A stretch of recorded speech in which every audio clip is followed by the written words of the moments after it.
오늘 본문의 말씀을 가지고 부활의 주님이 찾아오신 이유라는 제목으로 같이 말씀을 나누기를 원합니다. 세상에는 많은 종교들이 있습니다. 그런데 그 많은 종교에서 추앙하는, 다시 말하면 거기서 자신들이 교주나 또는 자신들이 믿고 있는 어떠한 그 인물에 대해서 그 어떤 인물도 죽었다가 살아난 인물은 한 명도 없습니다. 오직 예수님만이 부활하셨습니다. 여러분, 부활이라고 하는 사실은 굉장히 중요한 핵심적인 메시지입니다.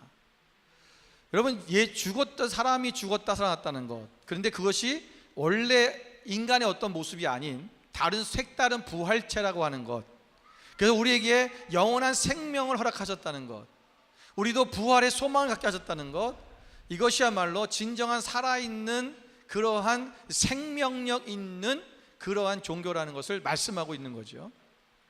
우리 하나님께서 세상에서 우리를 이 땅에 보내셨을 때 우리를 구원하시기 위해서 우리에게 이 생명인 예수 그리스도를 보내주시고, 예수 그리스도로 말미암아 우리가 부활하신 예수님으로 말미암아 우리 또한 부활의 소망을 갖게 되었다라는 것입니다. 굉장히 중요한 메시지입니다. 그런데 이 중요한 메시지를 왜 다른 종교에서는 사용하지 않았을까요? 아니, 자기들의 종교의 어떤 교주들이 또는 어떤 그 자기들이 믿는 대상이 뭐 죽었다 살아났다라는 이런 표현들을 좀 썼다면 더 능력이 있고 뭔가 새로워 보일 텐데 왜 그들은 그런 내용들을 싫지 않았냐라는 것입니다. 왜 그렇습니까? 그런 일이 없기 때문에 그런 거죠. 오직 예수님만이 하나님의 아들이시기 때문에 그분만이 부활할 수 있었던 것입니다. 여러분, 예수님이 부활하셨습니다. 그럼 예수님이 부활하셨다는 증거가 우리 어떻게 알 수 있을까? 아니, 그걸 어떻게 믿어요? 예수님이 부활하셨다는 거, 어떤 사람은 그래요. 성경에 있잖아. 성경에 있는 것을 믿어. 예수님이 부활하셨다는 것이 써 있잖아. 성경을 믿지 않는데 어떻게 예수님이 부활하신 것을 믿을 수 있겠냐고요. 여러분, 예수님이 부활했던 증거는 여러 가지가 있습니다. 예수님의 빈 무덤, 또 예수님께서 이 무덤에 있었을 때 그 수건이 그대로 있었다는 것. 다시 말하면 옛날에 과거에 예수님 그 시체를 장례할 때의 그 장면은 뭐냐면 수건을 이렇게 두르는 거예요. 여러분이 보시는 그림에는 이제 막 풀어져 있는 것처럼 보이지만 성경에 보면 베드로가 봤는데 수건이 그대로 있더라라고 그랬어요. 그대로 있더라는 말이 무슨 얘기냐면 예수님을 이렇게 둘둘둘 말아놨는데 그 말아놓은 상태에서 수건만 쓱 가라앉고 예수님 없었다는 거예요. 만약에 어떤 죽었던 사람이 죽었다가 갑자기 깨어났다면 수건이 풀어져 있어야 돼요. 근데 수건이 풀어져 있는 것이 아니라 둘둘 말려졌던 그대로 있는 상태에서 그 안에 있던 어떤 사람만 없었다는 거죠. 그거는 예수님이 부활하신 몸체가 되어버렸다는 거예요. 시공간을 초월하는. 여러분, 이런 증거들이 있어요. 그런데 예수님을, 또 부활하신 예수님을 사람들이 봤죠. 제자들도 봤고, 또 우리가 일시에 500명에 보이기도 하고, 많은 사람들이 부활하신 예수님을 봤다라고 증인하고 있어요. 근데 그 많은 증거들 중에서 가장 큰 증거가 있어요. 그게 뭐냐 하면 예수님의 제자들의 변화된 모습입니다. 예수님의 제자들이 부활하신 예수님을 만나기 이전과 만난 후의 삶이 완전히 바뀌었다는 거예요. 예수님을 부인하고 도망갔어요. 예수님을 모른다고 3번씩이나 부인했던 베드로의 모습. 또 어떤 제자는 성경에 한 청년이라 나오는데 제자들이 다 도망갔다고 표현하고 나서 그 다음에 한 청년이 그래요. 그가 혼 이불 같은 옷을 덮고 있었는데, 그걸 두르고 있었는데 그가 옷이 붙잡히자 그 옷을 벗어놓고 벌거벗은 몸으로 도망갔다 그랬어요. 자기들이 살 길을 찾으려고 예수님을 부인하고 도망갔던 그 제자들이 예수님이 부활하신 예수님을 만나고 난 후에 그들의 모습은 완전히 180도 달라져 있는 모습을 우리는 보게 되는 것입니다. 그 증거예요. 여러분, 만약에 예수님이 부활하신 것을 거짓말로 이 제자들이 외쳤다면, 그들이 그렇게 이야기했다면, 자기들이 예수님의 시체를 숨겨놓고 예수님은 부활하셨어 라고 하고 다닌다면, 어떻게 그분을 위해서 그들이 순교당할 수 있겠어요? 목사님, 그런 신념 있는 사람들이 있어요. 자기들이 어떤 목적을 놓고 그렇게 하기를 원했다면 그렇게 했을 거예요. 그럴 수 있다고 생각합시다. 그러면 만약에 그랬다면 예수님이 부활하시기 전에도 그랬어야죠. 예수님이 부활하시기 전에도 그렇게 살았어야죠.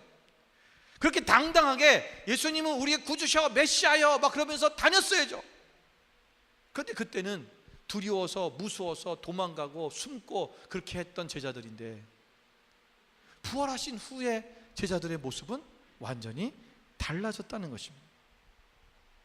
이게 증거예요. 오늘 우리가 예수님이 부활하셨다는 이 사건을 우리가 맞이하면서 온전히 그 예수님 앞에 우리가 정말 증인된 삶을 살아내는 것이 진정한 살아계신 예수님을 우리가 나타내 보이는 삶인 것입니다. 오늘 예수님이 부활하셔서 이 땅에 오셨는데 참 희한한 게 있어요. 부활하시기 전에 예수님은 사람들이 예수님을 찾아왔어요. 사람들이 예수님을 만나기 위해서 찾아오고요, 니고데모라는 사람도 예수님을 찾아왔죠. 또 한 부자 청년도 예수님을 찾아왔어요. 그리고 내가 어떻게 하면 영생을 얻겠습니까? 라고 묻습니다. 많은 사람들이 예수님의 말씀을 들으려고, 예수님의 기적과 이적을 보려고 예수님을 찾아왔어요. 그런데 부활하신 후에는 그들이 예수님을 찾아갈 수 없었어요. 왜? 어디 계신 줄 몰라요. 그래서 항상 보면 예수님이 그들을 찾아오시는 거예요. 제자들을 찾아오셨어요. 엠마오로 가는 제자들에게 찾아오셨어요. 다락방에 숨어있던 제자들에게 찾아오셨어요. 무덤가에서 울고 있던 그 여인들에게 예수님이 찾아오셨어요. 여러분, 왜 예수님이, 부활하신 예수님은 사람들에게 찾아오실까? 오늘 우리를 향하신 예수님도 부활하셔서 우리를 찾아오시는 것입니다. 예수님이 우리를 찾아오신 그 이유가 무엇일까? 오늘 본문의 말씀을 통해서 우리가 세 가지만 말씀을 나누려고 하는 것입니다. 첫 번째는 예수님께서 우리 가운데 찾아오신 이유가 뭐냐면, 우리와 늘 함께 계시다는 사실을 잊지 않게 하게 하시려고 하는 것입니다. 예수님은 우리와 늘 함께 하신다는 것입니다. 예수님이 죽으셨지요, 떠나셨어요. 그러니까 예수님의 제자들은 예수님이 떠났어, 야 우리도 이제 고기 잡으러 가자. 예수님이 없는 이 세상은 우리가 할 일도 없고 우리는 존재할 이유도 없어. 우리는 다 끝난 거야. 이제 우리는 고기 잡으러 가면 돼 라고 그렇게 생각했다는 거지. 여러분, 예수님께서 부활하신 날, 첫째 날, 부활하신 그날에 예수님의 무덤을 제일 먼저 찾아왔던 사람이 있습니다. 성경에 보면 바로 막달라 마리아라는 여인이 나옵니다. 이 막달라 마리아가 예수님의 무덤에 갔지만 예수님의 시체가 거기에 없었어요. 이 막달라 마리아는요, 원래 7 귀신이 붙어있던 여인이었습니다. 우리가 같은 본문이지만 다른 성경에 보면, 마가복음에 보면 이런 내용이 나와 있어요. 예수께서 안식 후 첫날 이른 아침에 살아나신 후 전에 7 귀신을 쫓아내어 주신 막달라 마리아에게 먼저 보이시니. 7 귀신을 쫓아내신 주님. 여러분, 이 막달라 마리아 7 귀신이 들렸다는 거예요. 여러분, 귀신이 하나만 들려도 얼마나 그 인생이 불쌍합니까? 정말 비참한 삶을 살거든요. 여러분, 무덤가에 있던 거라사인 그 귀신 들린 사람 이야기 아시잖아요. 무덤에서 그렇게 소리 지르며 사는 거예요. 근데 7 귀신이 들렸다 그러면 여러분, 이 여인의 인생은 정말 보나마나 비참한 것입니다. 아무도 이 여인의 인생 가운데 찾아온 사람이 없어요. 이 여인을 만나주려고 하지 않고 이 여인과 대화할 필요도 없는 거죠. 그렇게 힘들고 고독한 그들의 그 삶 속에 주님이 찾아오셔서 주님께서 그의 모든 그 더러운 귀신들을 쫓아내 주시고 그를 품에 안아 주시고 그를 사랑으로 감싸 주셨다는 것입니다. 여러분, 이 막달라 여인에게 있어서 예수님은요 너무나 존귀하신 분입니다. 자기의 마음을 알아주고 자기를 그 힘든 가운데 자기를 찾아와 주신 분은 오직 예수님밖에 없어요. 그래서 오늘 예수님의 무덤에라도 가서 그 예수님을 또 만나고 싶은 거죠. 여러분, 사람이 죽으면 우리 무덤에 사람을 넣습니다.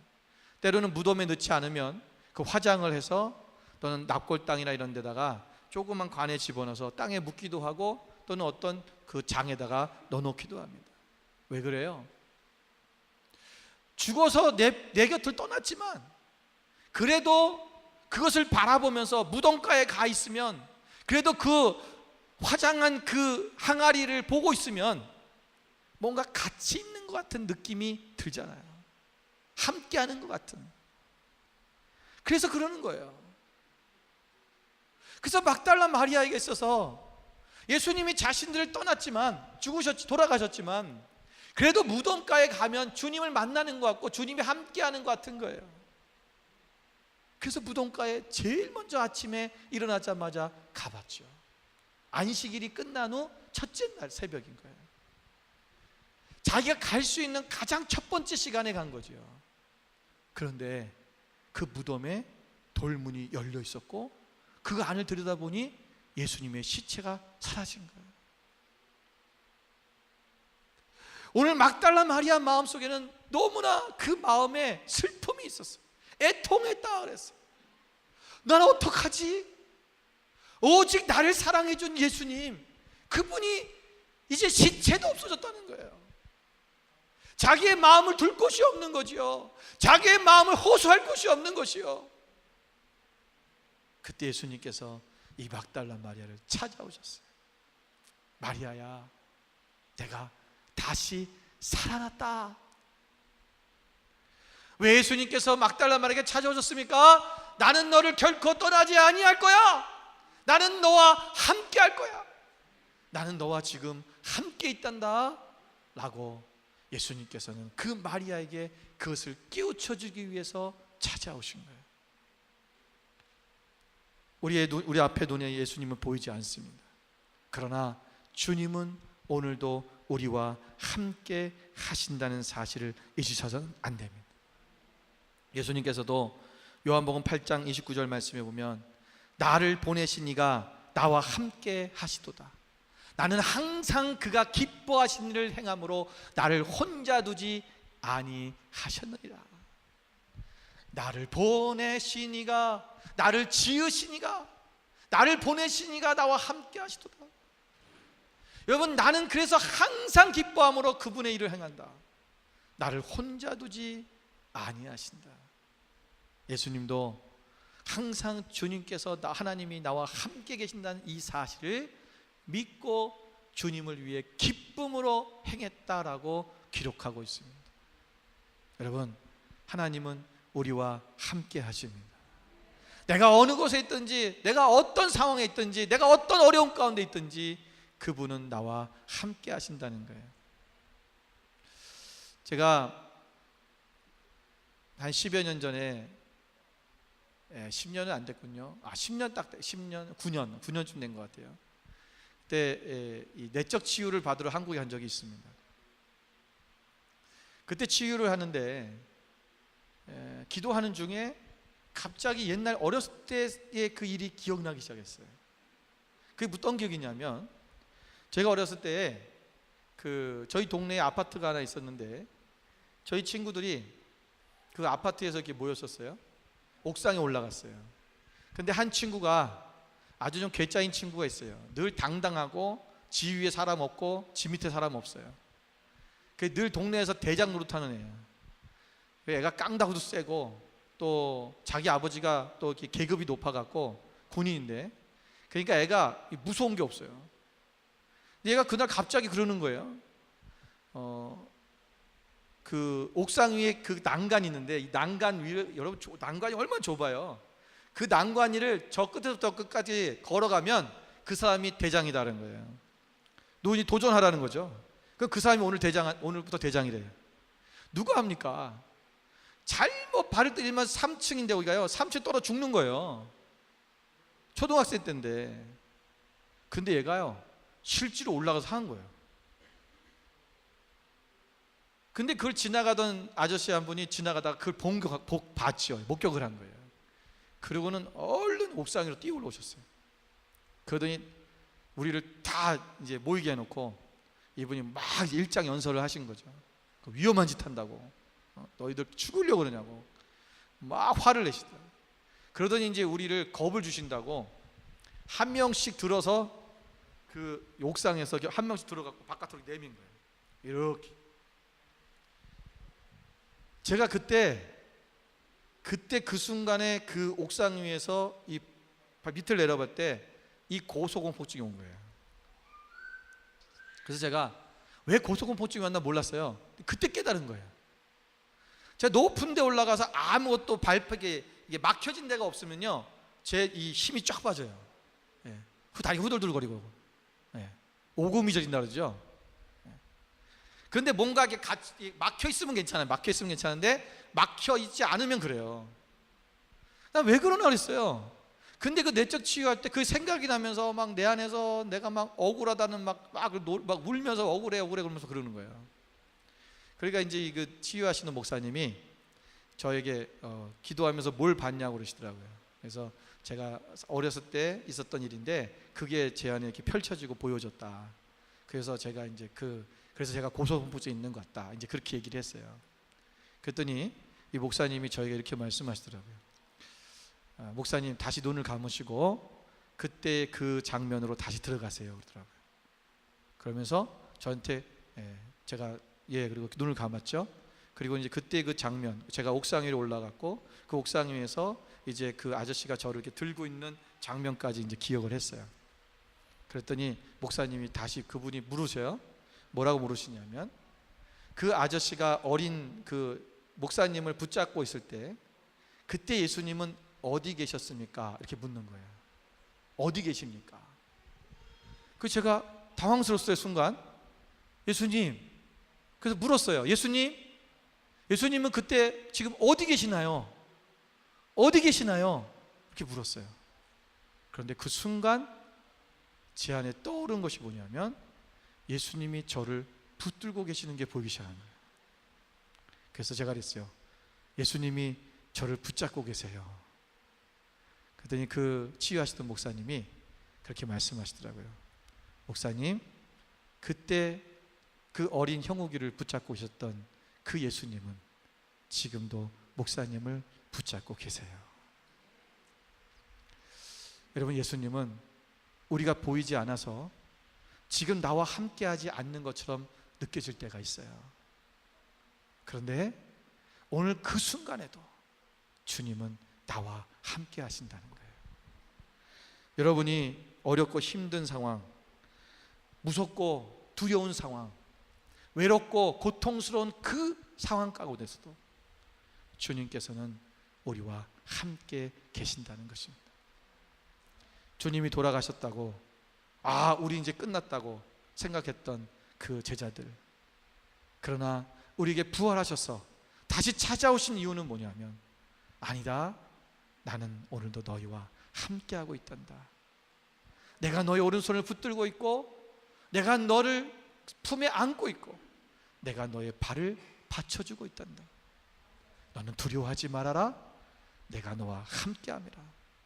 오늘 이렇게 말씀하시고 우리와 함께하고 있다는 사실을 잊지 않게 하기 위해서 오늘 우리를 찾아오신 부활하신 예수님을, 그 예수님을 여러분 만나시기를 주님으로 축원드립니다.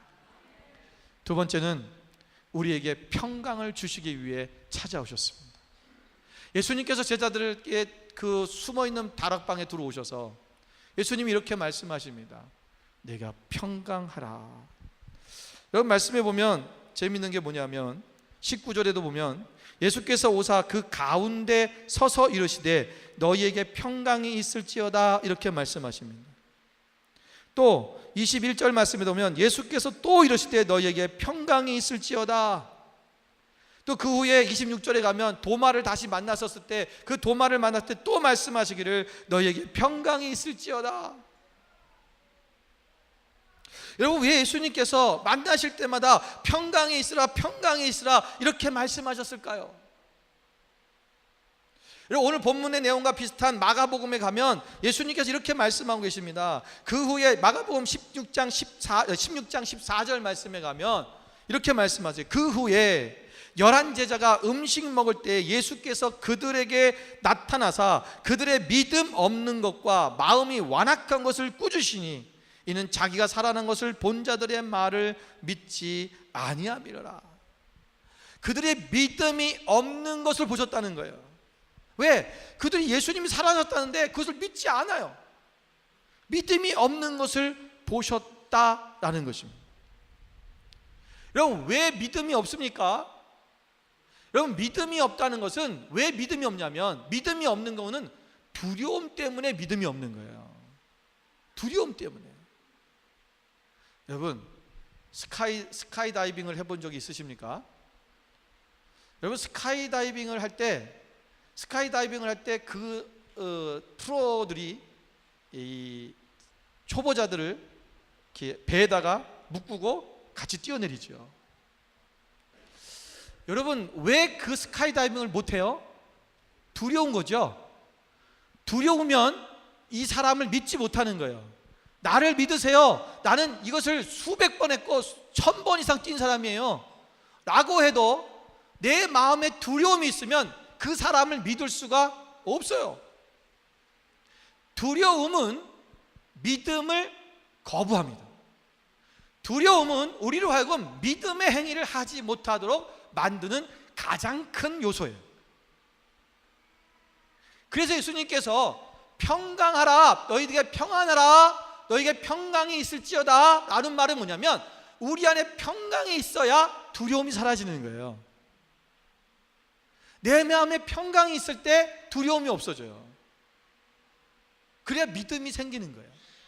그러니까 믿음이 없는 것을 보시고 평강하라 이렇게 하시는 거예요. 평강이 있을지어다. 여러분, 믿음이 없는, 그래서 16장 17절 18절 그 뒤에 보면 믿음이 있는 자들에게 생기는 표적에 대해서 말씀하세요.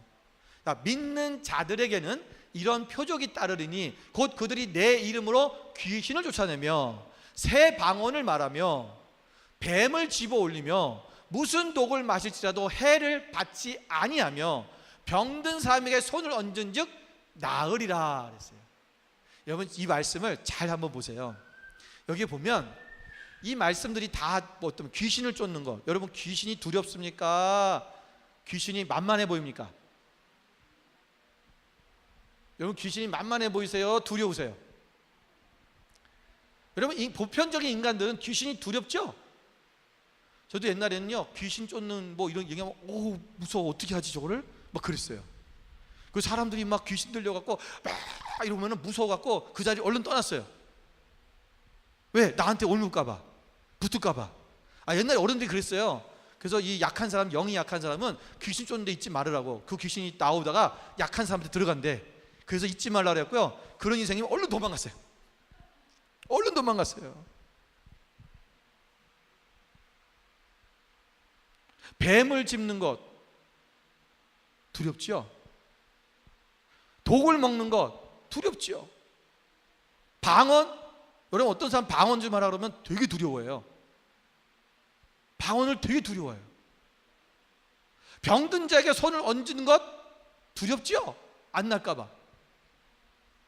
제가 옛날에 그랬어요. 왜? 내가 손을 얹으면 나을까? 안 나면 어떡하지? 누가 병이 걸렸는데 전사님 와서 기도 좀 해주세요 그러면 나 좀 부르지 말지. 네. 내가 가기 싫은 거예요. 왜? 두려워요. 왜요? 두려움이 결국 믿음이 없는 거예요. 그 믿음이 있는 자는요 이 두려움이 없어요. 그러니까 우리가 가서 귀신도 쫓고 거기에 기도하고 선포하고 병든 자 위에 손을 얹고 그리고 뱀을 잡기도 하고 필요하다면 그냥 막 가서 잡으면 안 돼. 큰일 나요. 예. 필요하다면, 하나님이 하라 하실 때 독을 먹을지라도 해를 받지 않는다는 거예요. 이 두려움이 사라지는 거예요. 여러분, 믿음이 없으면 평강이 없습니다. 평강이 없으면 의심이 생기고, 의심이 생기면 두려워지고, 그래서 믿음이 없어지는 거예요. 그러니까 제자들이 어떻게 돼요? 문을 꼭꼭 닫아 잠궈버린 거예요. 여기서 문을 닫다라는 말은요, 헬라어 원어적으로 표현하면 뭐냐? 하늘 문을 닫다라는 뜻이에요. 여러분, 그거 아세요? 우리가 두려우면 그냥 나의 마음의 문을만을 닫는 게 아니고요, 하늘 문을 닫아버린다는 거예요. 왠지 아세요? 모든 것이 우리의 마음으로부터 시작되기 때문에 그래요. 내 마음의 문을 닫아버리면 하늘 문을 닫아버린 거예요. 아무것도 안 이루어져요. 두려우니까. 내가 믿음으로 할 수 있다, 하나님이 나와 함께 하심으로 나는 극복할 수 있어, 나는 될 수 있어 라고 하는 그 믿음으로 담대하게 나갈 때 하늘의 문이 열려버리는 거예요. 너희가 땅에서 풀면 하늘에서 풀릴 것이고, 땅에서 매면 하늘에서 매일 것이다 라는 말이 뭐예요? 너의 마음을 너희가 닫아버렸느냐 열었냐라는 거예요. 우리가 말씀이 그런 거예요. 그래서 예수님께서 제자들에게 찾아오셔서 평강할지어다, 너의 평강이 있을지어다 라고 하는 이 말씀을 계속 하신 이유가 뭐냐면, 너의 마음의 문을 열고, 그래야 하늘의 문이 열려서 우리가 하늘의 축복을 받을 수 있게 된다는 것입니다. 이런 평강이 있는 자는요, 하나님을 기쁘시게 하는 사람이고 사람을게 칭찬받는 사람인 것입니다. 로마서 14장 17절부터 18절 말씀에 보면, 하나님의 나라는 먹고 마시는 것이 아니요 오직 성령 안에 있는 의와 평강과 희락이라. 희락은 기쁨이죠.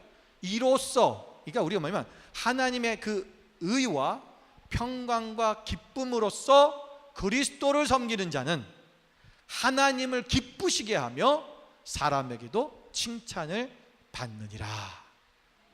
아멘. 우리 안에 평강이 없으면요, 늘 사람들 앞에 우리는 칭찬받는 사람이 못 돼요. 그래서 저게 그리스도인이야? 저 예수 믿는 사람 맞아? 우리 늘 그렇게 사람들 앞에 보여지는 거예요. 여러분, 진정한 그리스도인이라면 우리가 하나님 안에서의 평강과 희락이 우리 가운데 넘쳐나야 돼요. 그러면 하나님을 기쁘시게 하고, 그럼 뭐예요? 바로 우리 안에 사람으로부터 사람에게도 칭찬받는 삶이 있어진다는 것입니다. 여러분, 평강이 있어야 우리의 마음과 생각을 지킵니다. 아까 말씀드렸죠? 내 마음을 닫으면 안 된다고. 이걸 지킬 수 있는 것은 평강이에요. 빌립보서 4장 17절 말씀을 7절 말씀을 볼게요. 우리 같이 한번 읽어보겠습니다. 빌립보서 4장 7절 시작. 그리하면 모든 지각에 뛰어난 하나님의 평강이 그리스도 예수 안에서 너희 마음과 생각을 지키시리라. 하나님의 평강이 그리스도 예수 안에서 우리의 마음과 생각을 지키신다는 거예요. 또 하나 볼까요? 요한복음 14장 27절 말씀, 여기 보면 평안을 너희에게 끼치노니 곧 나의 평안을 너희에게 주노라. 내가 너희에게 주는 것은 세상이 주는 것과 같이 아니하니라. 너희는 마음에 근심하지 말고 두려워하지도 말라. 말이 뭐예요? 우리가 평안이 우리 가운데 있으면 우리 마음에 근심이 없고 두려움이 없다라는 것입니다. 오늘 예수님의 이 평안이, 우리 평강이 우리의 마음 가운데 있기를 주님으로 축원드립니다. 이 평강이 우리 가운데 있으려면 어떻게 되냐? 우리가 항상 염려하지 말고, 모든 일에 염려하지 말고 항상 깨어 기도하라는 거예요. 기도하라. 우리가 하나님 앞에 기도하고 말씀으로 무장하면 우리의 마음에 평강이 넘쳐나게 되어져 있습니다. 마지막 세 번째는 성령 받기를 원하셔서 우리 가운데 찾아오신 것입니다. 오늘 본문의 22절의 말씀 보면, 이 말씀을 하시고 그들을 향하사 숨을 내쉬며 이르시되 성령을 받으라 그랬어요. 예수님께서 제자들에게 말씀하시고 너의 평강이 있었다라고 두려워하지 말라 말씀하시고 나서 뭐라 하냐면 숨을 내셨다는 거예요. 성령을 받으라 그러셨다는 거죠. 여러분, 어디서 좀 본 것 같은 느낌이 들지 않으세요? 어디서 이런 장면이 나오죠?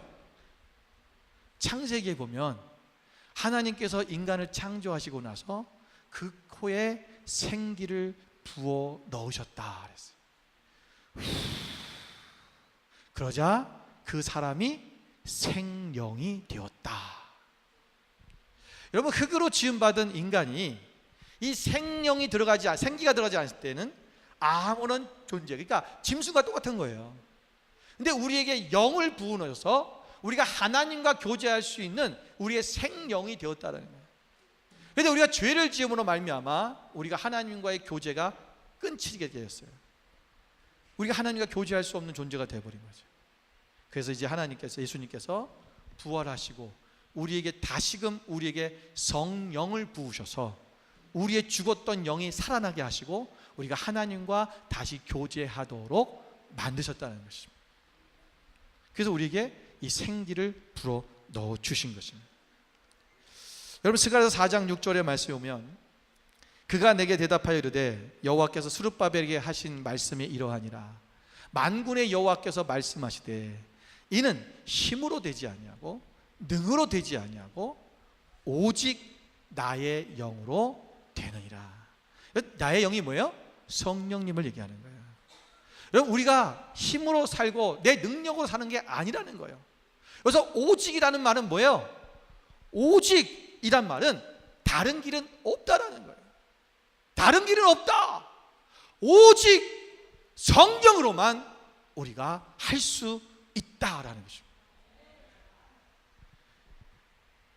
여러분, 베드로가 예수님을 3번씩이나 모른다고 부인했어요.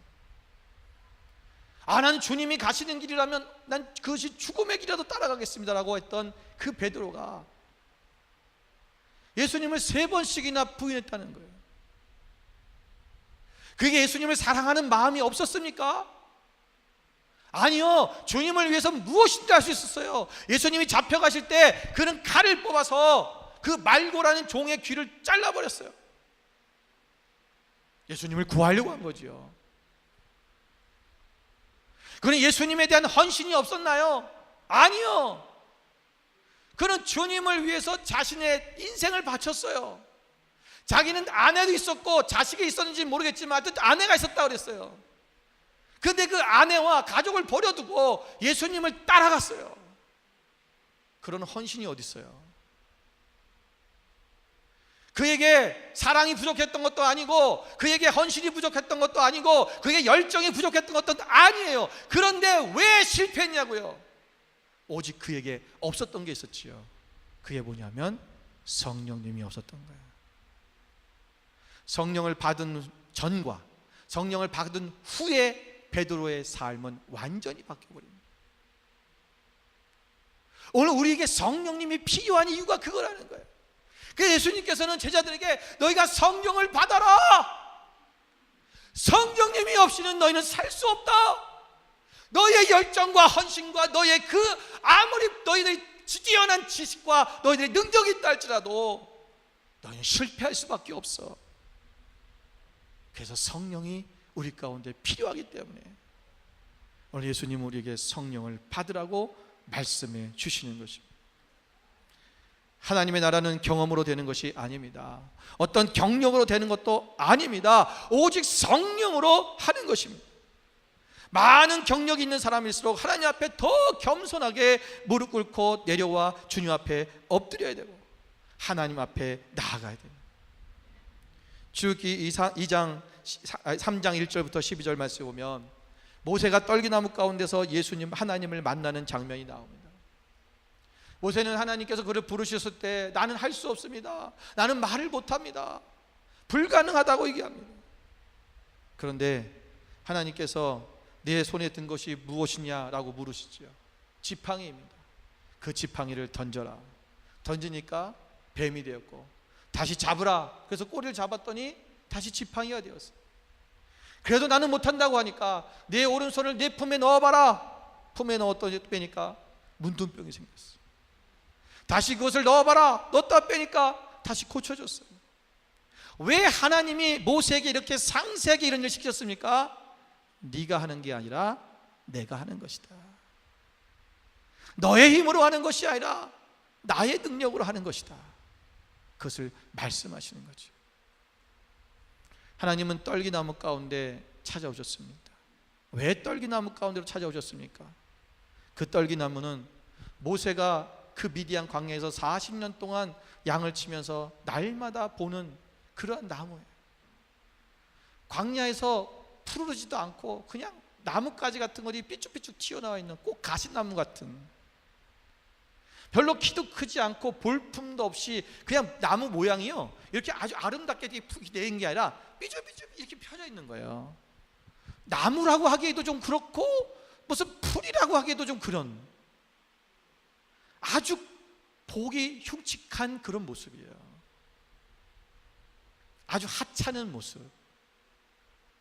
얼마나 모세가 이 떨기나무를 볼 때마다 자기와 감정이입이 됐겠어요. 자신의 모습과 너무 똑같은 거예요. 화려한 왕궁에서 살다가 이 미디안 광야로 쫓겨와서 정말 양치기로 40년 동안 살아가면서 외롭고 힘들고 고독하고 아무도 알아주지 않고 보잘것없는 자신의 그 위치, 그 떨기나무를 볼 때마다 나처럼 보였을 거예요. 그런데 그 위에 성령의 불이 떨어진 거지. 하나님의 불이 그곳에 임하셨어요. 모세야, 네가 비록 떨기나무 같은 존재일지라도 내가 너와 함께하면 너는 놀라운 능력을 행하게 될 거야. 너는 놀라운 하나님의 일을 하는 사람이 될 거야. 내가 너와 함께할 거야.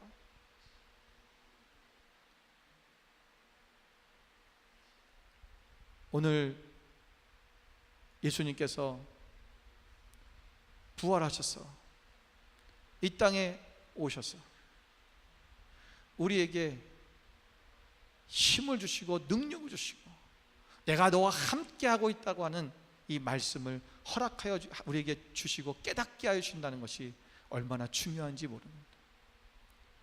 여러분, 성령님이 우리 가운데 계시지 않으면 우리는 아무것도 할 수 없습니다. 그분이 함께 하시는 그 삶, 오늘 그 삶이 우리 가운데 있어야 될 것입니다. 하나님께서, 여러분, 왜 우리를 부활의 이 몸체로 예수님께서 오신 이유가 뭐냐? 오늘 우리가 이 땅에 살아가면서 이제는 뭐예요? 부활의 소망을 가지라는 것은 우리도 예수님처럼 부활체로서 이제 앞으로 우리가 그렇게 변화될 거예요. 부활체의 변화가 뭐냐 하면 이 시와 공간을 초월하는 모습이에요. 예수님이 문이 닫혀져 있는 그 방에 들어오셨어요. 그 뭐예요? 세상의 이 육적인 삶, 이 세상의 삶, 이 3차원의 삶에 영향을 받지 않는 모습이에요. 오늘 우리가 이 땅에 살아가면서 우리가 분명히 이 땅에 살지만 이 땅에 영향을 받지 않는 삶을 사는 것이 진정한 부활의 생명을 갖고 사는 삶의 모습인 것입니다. 우리가 훗날에는 분명히 예수님처럼 부활의 몸으로 다시 우리도 변화될 거예요. 그러나 그때만 변화되는 것이 아니라 오늘 이 순간 우리 예수님의 제자들처럼 우리도 동일하게 변화되어서 이 세상에 살지만 세상에 사는 것 같지 않는 삶, 세상에 영향을 받는 것이 아니라 영향을 끼치며 살아가는 삶, 이 삶이 우리 가운데 있기를 주님의 이름으로 축원드립니다. 기도하겠습니다.